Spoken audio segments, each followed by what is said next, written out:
Hello friends!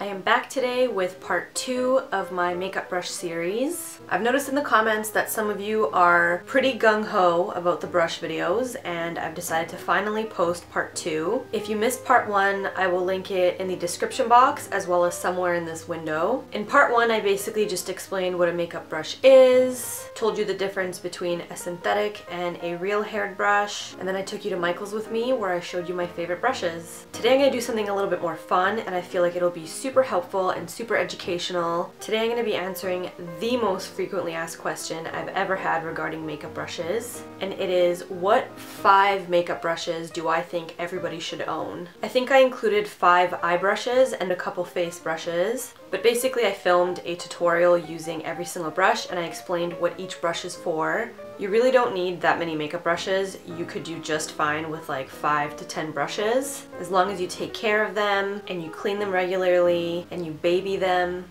you're good to go.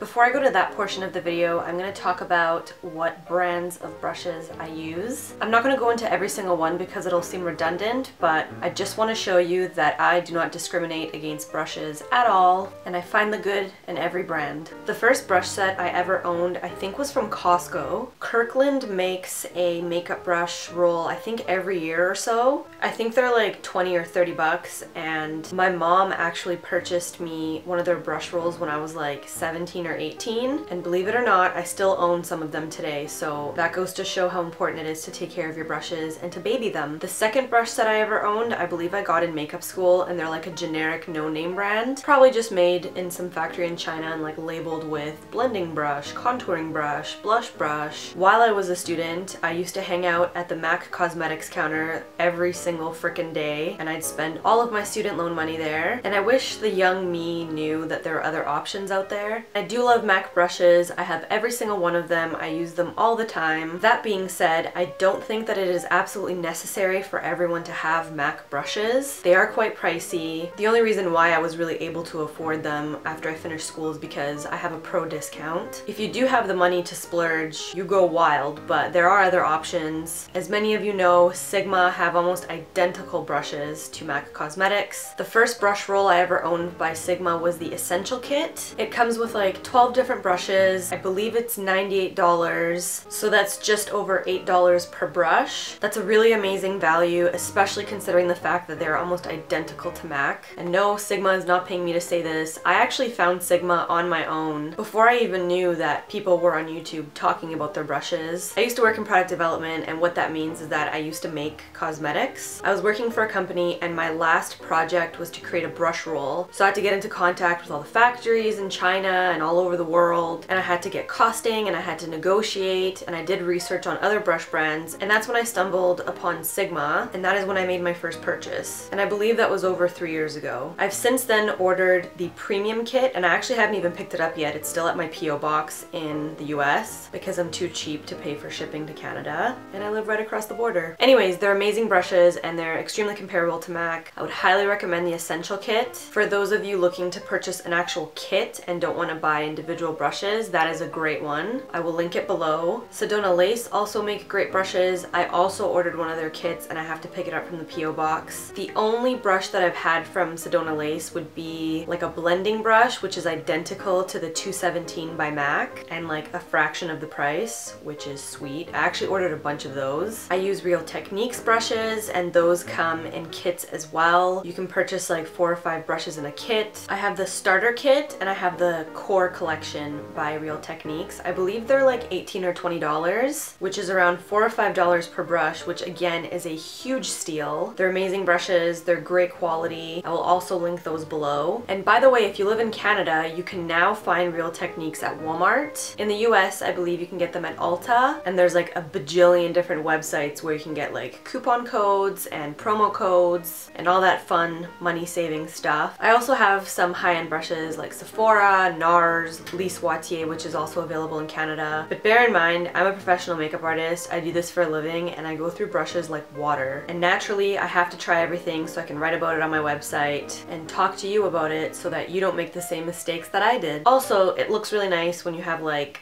fancy schmancy things in your kit because then you're giving the customer the value of what they're paying for, and they like having nice, expensive, soft brushes on their skin. That being said, I don't discriminate against brushes, and I use EcoTools brushes and Revlon brushes. The Revlon ones you can only find at Walmart in the US, and I believe you can find EcoTools at Walmart in the US and Canada. I use Sonia Kashuk brushes, and those are available at Target. I even have some brushes by e.l.f. I purchased those ones online, and I don't know about your guys' Targets in Canada, but the ones that opened up in Vancouver don't carry e.l.f., and I am so irritated and disappointed. I was so looking forward to it, and then I walk through the makeup aisle and I see that e.l.f. isn't there, and I felt like I was being stood up on a date. Not that that's ever happened or anything.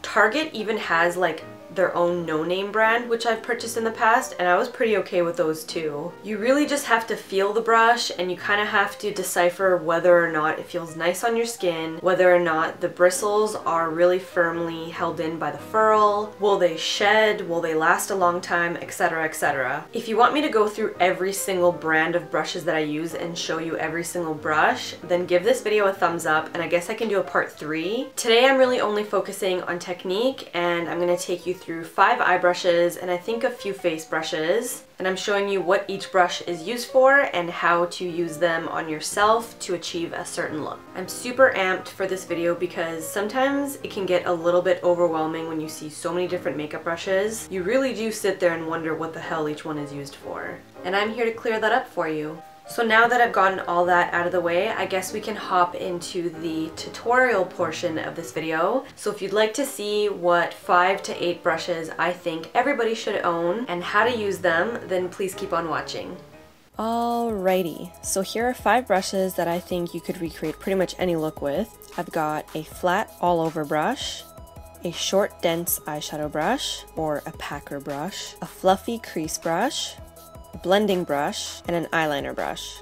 For foundation, I have 3 go-to brushes, which I'll link below, but my favorite of the 3 at the moment is the Real Techniques buffing brush, and you may have noticed me using this quite a bit in my tutorials. So I'm starting my look by buffing the Garnier BB cream into my skin. I absolutely love this brush because I find that it really gives my skin an airbrush finish. It's softer than your typical flat top, but it still provides really good coverage. And as you may know, I like to set my foundation with my infamous powder puff, which I will link below. And this gives really nice full coverage because it doesn't move the powder around, it just packs it into your skin. Next, I've got a few blush brushes that I'll discuss later on, and a powder brush. When I freelance, I like to use a powder brush because it's a little bit more comfortable for my client rather than packing the powder puff against their face. So I'm just going to demonstrate how I use my powder brush. Pretty self-explanatory and easy. Moving on to a couple brow brushes, I've got an angled brush and a flat brush, and I like to alternate between these two. They're both synthetic and they're from the art store, and you can find them at Michael's. I've shown them in a previous video. Today I'm using the e.l.f. brow kit. The angle brush is great to use from like the middle to the end of your brow, and I personally think the flat brush does a good job for the front of the brow depending on your shape. I honestly have no particular preference, but I find that I have more control over the angled one. That said, I like to alternate. Then what I like to do with either of these brushes is clean it off on a paper towel, dip it in a little bit of concealer that matches my skin, and clean up around my brow with it for extra definition. This is not only a great cleanup method, but it also accentuates the eyebrows and makes them stand out a lot more. Not everyone likes doing this, and it's totally optional, but I happen to really feel it lately. Here I've got 2 flat brushes. One is from Walmart, and the other one is a no-name brand. This type of brush is great when you're applying a base to the whole lid, which I'm doing right now. I'm using Mylar by MAC. Because this brush is flat, it picks up and transfers colors onto the eye really well with minimal fallout. If you tried packing a color all over your lid with like a fluffy brush, you'd get a ton of fallout and it would land all over your cheeks and below your eye. And I'm also going to apply a little bit on my brow bone just below my eyebrow.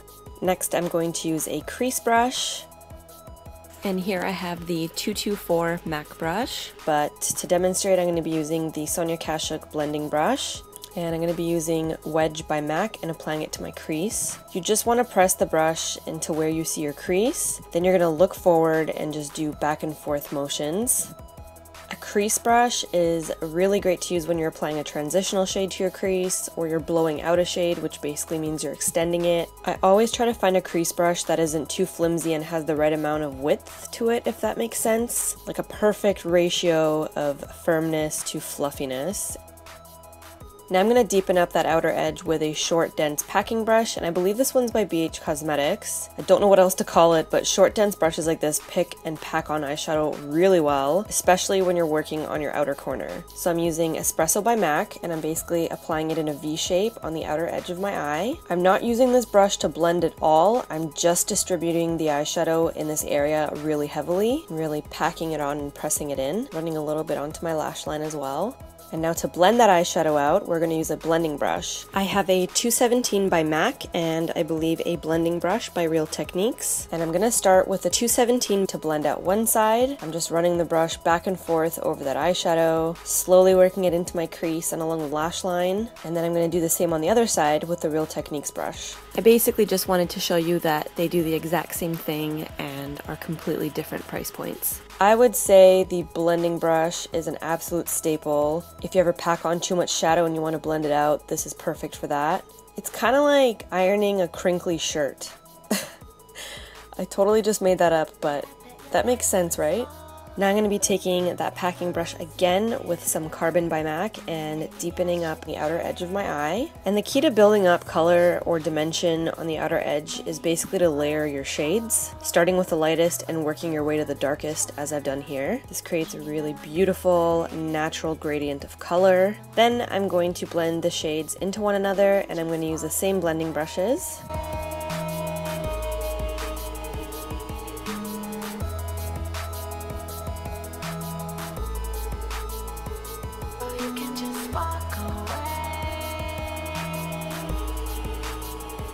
Using that same flat all over brush and a little bit of Mylar by MAC, I'm going to clean up my eyeshadow with it. And if you guys have been watching me for a while, you'll always notice me doing this. I just run the brush sideways along the edge of my eye. This is a perfect way to sharpen up your outer edge, and it really gives the eye a crisp, polished look. It just takes the whole eye makeup to the next level. Sometimes what I even like doing is taking a little bit of concealer, putting it on the back of my hand, and taking that flat brush and cleaning up the outer edge of my eye. So I'm just dragging that concealer across the outer edge, and then I'm blending it out with my finger. You can keep this look completely matte, but I actually like adding a tiny bit of sheen to it sometimes. So I'm going to take a little bit of Nylon by MAC on a clean blending brush and ever so gently applying it to the front portion of my lid, over top of Mylar.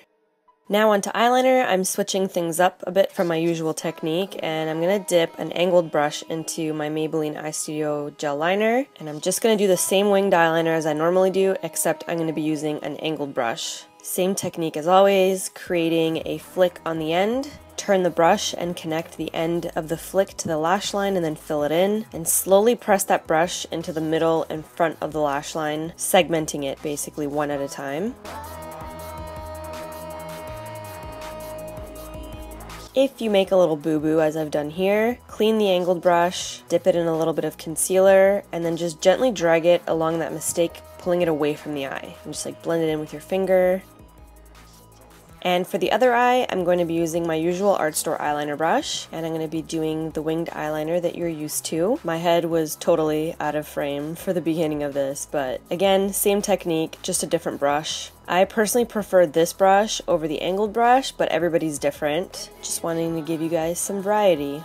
You dig? Now that the eyeliner is on, I'm going to throw on some mascara and move on to the rest of my face. If you prefer to purchase a blush brush from the drugstore, I suggest an angled one. My blush brush of choice is from Sephora, and it is the angled blush brush. It's the perfect size. I like this brush because I can apply bronzer and contour with it by turning it on its side, as well as my blush. It's very multi-purpose, and I like multi-purpose. I personally don't like rounded blush brushes because I find you have less control over where the product applies. By the way, all the products that I'm using will be listed in the description box in case I haven't mentioned it in this voiceover. And now I'm going to take my foundation brush that still has a little bit of product on it, and I'm going to fade out any harsh edges of my blush in case I applied too much. This is a great technique to soften out any harsh lines that you might have on your face from bronzer, contouring, or blush, etc. And that right there, girlfriends, is my completed look. I hope this demonstration was easy to follow. You don't have to use the same brands as I did here, but I just wanted to help some of you in terms of brush types and placement. Again, all of the products that I use will be listed in the description box.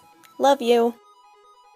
And we're back! So I hope you found that useful. I hope it's cleared a lot of things up for you. If even one of you learned something new, then my job here is complete. As long as you have the types of brushes that I mentioned, I think you will be a-okay in your makeup application endeavors.